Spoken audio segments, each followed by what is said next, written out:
வணக்கம். கவிதை தர்மம் தலை கவிழும்.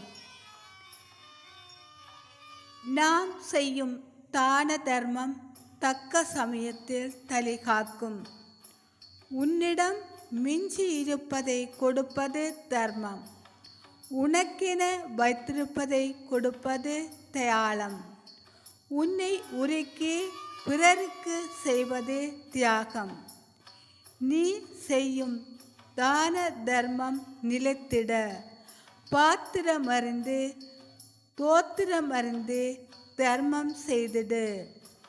தீயவனுக்கு தானமிட்டால் தீங்கு விளையுமெங்கே. தர்மம் தலை கவிழும், நீ வருத்தப்படுவாய். நன்றி.